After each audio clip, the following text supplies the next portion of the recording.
The charity of the poor man. In a bustling town at the edge of a great desert, there lived a wealthy merchant named Devraj. Devraj had inherited his fortune from his ancestors, and his business empire spanned across the land. He owned fine clothes, a grand house, and a fleet of caravans that traveled far and wide, bringing in rich goods. Yet despite his immense wealth, Devraj was known for his greed and reluctance to share. He saw his fortune as a measure of his success, and he believed that happiness could only be found in accumulating more.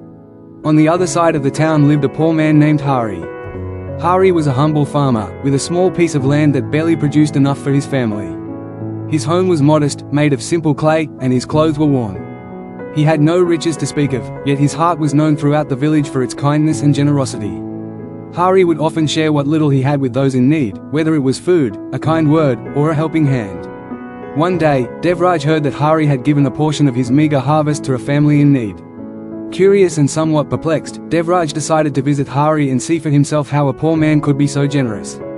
He set out with his finest garments and an air of superiority, eager to meet this strange man who gave so much without having anything to give. When Devraj arrived at Hari's small home, he found him sitting outside, mending a broken fence. The simple sight of the poor man working with his hands caught Devraj off guard. Hari looked up and smiled warmly, despite his hard work. "Greetings, Devraj," Hari said, his voice humble but kind. "What brings you to my humble home today?" Devraj, with a raised eyebrow, replied, "I have heard of your generosity, Hari. I must admit, I find it strange.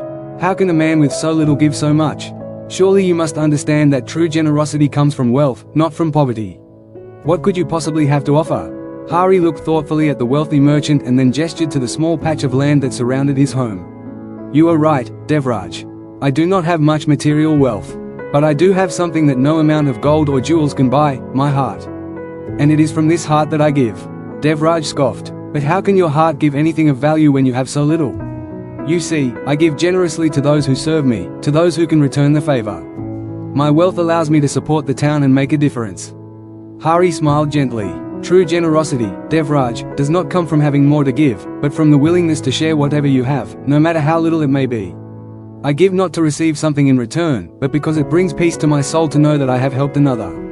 Devraj, who had always believed that wealth was the key to power and happiness, felt a twinge of unease at Hari's words. "But surely," Devraj said, "a man like me, with wealth and influence, has more power to help others. My resources are vast, I can make a grand difference in the lives of many."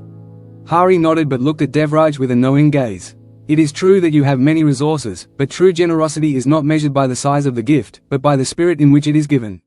A rich man may give 1,000 coins, but if he does so with pride or for recognition, it does not have the same value as giving 1 coin from a place of pure kindness." Devraj, moved by Hari's calm wisdom, felt a pang of reflection. Hari continued, "I am not giving to show others my wealth or to gain praise. I give because in my heart, I know the pain of hunger, the need for comfort, and the loneliness of hardship. And if I can ease someone else's burden, even in a small way, my heart is richer than any coin could make me." Devraj was silent for a moment, absorbing Hari's words. Then, after a long pause, he asked, "But how can you be sure that giving without receiving anything in return is the right path? Aren't you giving away your hard-earned resources? Don't you ever feel depleted?" Hari's eyes shone with gentle clarity. "There is a difference between depleting oneself and sharing. When I share with others, I don't lose what I have. I only make room in my heart for more joy, more connection. The more I give, the more I find peace and contentment within myself. I do not give to become rich in possessions, but rich in love, in connection, and in the knowledge that I have made someone's life a little brighter." Devraj stood in silence, feeling the weight of Hari's wisdom. For the first time, he understood what true generosity meant. It was not about the amount one gave, nor the recognition one received. It was about the pure act of sharing, of giving from the heart without expectation of anything in return. As the sun began to set, Devraj looked at Hari and said, "I came here thinking I would teach you something about wealth and generosity. But it is I who have learned something today. You have shown me that wealth is not measured by what one owns, but by the richness of the heart. I will leave here today with more than I came with, not in gold, but in wisdom." Hari smiled warmly and placed a hand on Devraj's shoulder. "True wealth, my friend, is the ability to love and share, without concern for what you may lose. It is not the material possessions that fill our lives, but the kindness we offer others." From that day onward, Devraj began to change. He continued to run his successful business, but he also began to give more generously to those in need. He shared his wealth with the poor, not for recognition or praise, but because he had learned that true generosity comes from the heart. And the town, which had once seen Devraj as merely a rich merchant, began to see him as a man of compassion and wisdom. His giving, now guided by love and humility, transformed not only his life but the lives of those around him. Moral of the story: true generosity does not depend on wealth or resources, but on the willingness to give from the heart. It is not the size of the gift that matters, but the spirit in which it is given. When we give without expecting anything in return, we find a richness that no material possession can offer. Generosity is the key to a full, meaningful life, and it begins with love and compassion. Thanks for watching. If you found this video insightful, don't forget to give it a like, share it with others who might benefit, and subscribe to the channel for more valuable content like this. Hit the bell icon so you never miss an update. See you in the next video.